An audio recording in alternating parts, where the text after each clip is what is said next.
Very good morning guys. വീഡിയോയിലേക്ക് പോകുന്നതിന് മുമ്പ് ബേബി പെർസെപ്ഷൻസിലേക്ക് പോകുന്നതിന് മുമ്പ് കുറച്ച് കാര്യങ്ങളൊക്കെ നിങ്ങളോട് പറയാനുള്ളത്.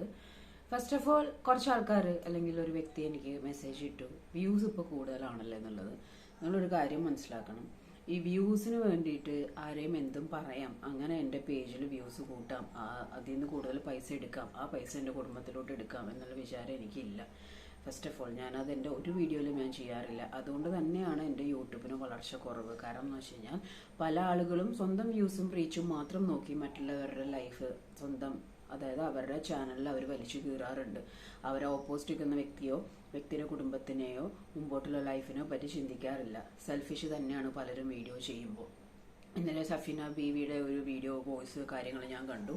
എനിക്കതിൻ്റെ ഇൻ ഡീറ്റെയിൽ അറിയില്ല. ആ വക പരിപാടികൾ ചെയ്യുന്നുണ്ടെങ്കിൽ ഭയങ്കര മോശം തന്നെയാണ് എനിക്ക് പറയാനുള്ളത്. ബിക്കോസ് യൂട്യൂബിൽ നിന്ന് ഓൾറെഡി നമുക്കൊരു പേയ്മെൻറ്റ് കിട്ടും, പണിയെടുത്താൽ, നല്ല രീതിയിൽ പണിയെടുത്താൽ.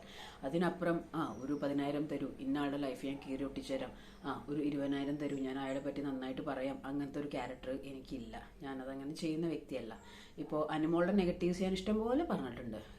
ഗിസേലിൻ്റെ കാര്യത്തിലാണെങ്കിലും പല കാര്യത്തിലാണെങ്കിലും എനിക്ക് അനുമോളെ പറ്റി ഞാൻ നോക്കിയിട്ട് എനിക്ക് ഓക്കെ അല്ലാത്ത കാര്യങ്ങൾ ഞാൻ പറഞ്ഞിട്ടുണ്ട്. രണ്ട് വ്യക്തികൾ തമ്മിൽ വഴക്കിടുമ്പോൾ ആ രണ്ട് വ്യക്തികളെയും ഒബ്സർവ് ചെയ്തിട്ട് അതിൽ നിന്നും എനിക്ക് ഫീൽ ചെയ്യുന്ന കാര്യം, അത് ഏത് ദേവേന്ദ്രൻ്റെ മുത്തുപട്ടരെ പറ്റിയിട്ടാണെങ്കിലും ഞാൻ സംസാരിക്കും. എനിക്കതിൽ ഒരു പേടിയുമില്ല. ഇനിയും മുന്നോട്ട് അങ്ങനെ തന്നെയായിരിക്കും.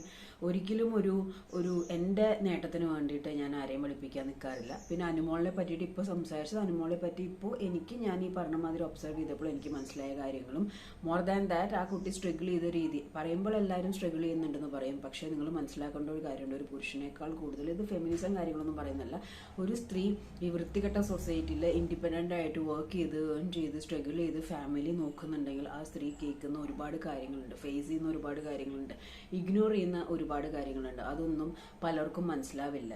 ഇപ്പം ഇന്നലെ തന്നെ ഒരു വ്യക്തി വന്ന് പറഞ്ഞ കാര്യമുണ്ട്, മാമാ പണി ചെയ്യുന്നു എന്നുള്ളത്. അതായത് ഒരു സ്ത്രീ എന്തും പറയാം. ചില പുരുഷന്മാരുടെ കൺസെപ്റ്റ് എന്ന് പറഞ്ഞാൽ ഒരു സ്ത്രീ എന്ന് പറഞ്ഞാൽ ഓൺലി ഫോർ സെക്സ് ആണ്.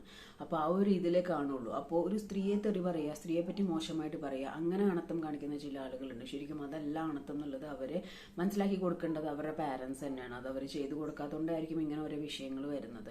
അപ്പോൾ everything we have to learn from our home. അപ്പോൾ എനിക്ക് ഈ വീഡിയോൻ്റെ തുടക്കം തന്നെ പറയാനുള്ളത്, വ്യൂസിനും റീച്ചിനും വേണ്ടിയിട്ട് ആൾക്കാരെ മാറ്റിയും പൊക്കിയും പറയേണ്ട കാര്യവുമില്ല. ഒരിക്കലും ഈ പേജ് ഒരു കാലത്തും ഇൻ ഫ്യൂച്ചറിലാണെങ്കിലും 10 കോടി തരാമെന്ന് പറഞ്ഞാലും ഈ പേജ് PR എടുക്കത്തില്ല. ഉള്ള കാര്യം പോലെ തന്നെ നമ്മൾ പറയത്തുള്ളൂ. അങ്ങനെ ഉടായ്പ് കാണിച്ച് പൈസ വാങ്ങിച്ച് ജീവിക്കാനാണെങ്കിൽ നേരത്തെ ആവായിരുന്നു, അതിൻ്റെ ആവശ്യം നമുക്കില്ല. ഓക്കെ, അപ്പോൾ നമുക്ക് വീഡിയോയിലോട്ട് പോവാം.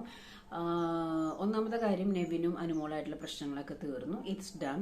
അതിനിപ്പോൾ രണ്ടുപേരും പറഞ്ഞ് മനസ്സിലാക്കി കാര്യങ്ങൾ ക്ലിയർ ആക്കി. മേ ബി ഈ വീക്കിൽ ചിലപ്പോൾ നെവിനായിരിക്കും പോവുക, അല്ലെങ്കിൽ ചിലപ്പോൾ നമുക്കറിയത്തില്ല ആരാണ് ഔട്ടാവുക, എന്താണെന്ന് അറിയില്ല. അപ്പോൾ അത് നല്ലൊരു എൻ്റർടൈനർ ആയിരുന്നു. ഇവർ ഒരുമിച്ചിരുന്നു, ഒരു പ്ലേറ്റിലിരുന്നാണ് ഭക്ഷണമൊക്കെ കഴിച്ചിരുന്നത്. പെട്ടെന്ന് ക്യാപ്റ്റൻ ആയ സമയത്ത് ഒന്ന് ക്യാരക്ടർ മാറി. അത് നല്ല രീതിയിലൊരു വെറുപ്പിക്കലായിരുന്നു.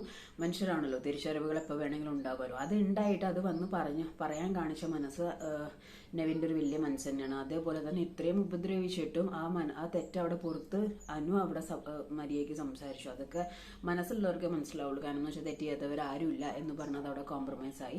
വളരെ നല്ലൊരു കാര്യം തന്നെയാണ്. ഇനിയിപ്പോൾ ഇതിനെ പലരും അനുവിൻ്റെ വോട്ട് കണ്ടിട്ടാണ്, അല്ലെങ്കിൽ നെവിൻ്റെ വോട്ട് കണ്ടിട്ടാണ്, അല്ലെങ്കിൽ ഇത് ഡ്രാമയാണെന്നൊക്കെ പലരും അതിൻ്റെ ഉള്ളിലും പുറത്തും പറയുമെന്നൊന്നും നമുക്കറിയത്തില്ല. എനിക്ക് ആ ഒരു കോൺവെർസേഷനിൽ ഒരു ജാടയും അല്ലെങ്കിൽ ഉടായ്പായിട്ട് എനിക്ക് തോന്നിയില്ല. നെവിനെ സംബന്ധിച്ചിടത്തോളം നെവിൻ ഉള്ളത് പുറത്ത് കാണിക്കുന്ന ഒരു വ്യക്തിയാണ്. ചീത്ത ദേഷ്യമാണെങ്കിൽ അങ്ങ് അറ്റം വരെ ദേഷ്യം, സ്നേഹമാണെങ്കിൽ സ്നേഹം കാണിക്കുന്ന ഒരു വ്യക്തിയാണ്. സോ അവർ തമ്മിൽ പാച്ചപ്പായി. രണ്ടാമത്തെ കേസ് എന്താന്ന് വെച്ച് കഴിഞ്ഞിട്ടുണ്ടെങ്കിൽ, ഈ PR വർക്കിന്റെ കാര്യം പറഞ്ഞിട്ട് ഒരുപാട് അതിൻ്റെ ഉള്ളിൽ അപ്പോൾ പുറത്ത് അനുമോൾ ഇറങ്ങിയാൽ എന്തായിരിക്കും അവസ്ഥ?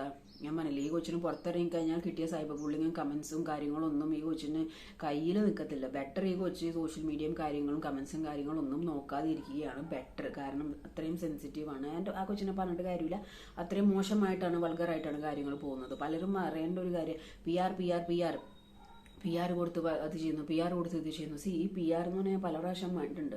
അവിടെ പോയിട്ട് അനുവിന് എന്തെങ്കിലും കണ്ടന്റ് കൊടുത്താലേ പുറത്ത് PR ടീമിന് എന്തെങ്കിലും പറയാൻ പറ്റുള്ളൂ. ആ PR ടീംസ് ചെയ്യുന്ന എന്താണ്, ഓരോരോ സംഭവങ്ങൾ പ്രേക്ഷകരിലോട്ട് ഇട്ട് കൊടുത്തിട്ട് പ്രേക്ഷകരുടെ ഇഷ്ടത്തിന് പ്രേക്ഷകർ വോട്ട് ചെയ്യാണ്. മനസ്സിലായോ?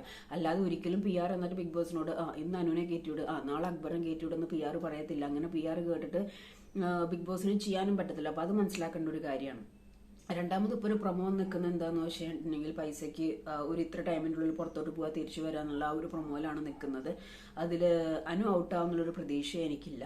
പിന്നെ ഉള്ളത് അതിലെയും മറ്റേ പുള്ളിയാണ്. അപ്പൊ നമുക്കത് കാത്തിരുന്ന് കാണാം. എന്തായാലും ആള് മെന്റലി നല്ല രീതിയിലൊന്ന് ഡൗൺ ആയി. ബിഗ് ബോസ് അനുവിനെ കേൾക്കാൻ ശ്രമിക്കുകയും ഇപ്പൊ ഒന്നും മൈൻഡ് ചെയ്യണ്ട, ഫിനാലെ 5നെ പറ്റി ആലോചിക്കുന്നു പറഞ്ഞ് സ്പോട്ടായിട്ട് തന്നെ നിൽക്കുന്നതന്നെയാണ് പറയുന്നത്. അത് ബിഗ് ബോസ് അങ്ങനെയാണ് പൊതുവെ എല്ലാവരും മാനസികമായിട്ട് ആരെങ്കിലും ഡൗൺ ആയിട്ടുണ്ടെങ്കിൽ കോൺഫറൻസ് റൂമിലോട്ട് വിളിച്ച് സംസാരിക്കാറുണ്ട്.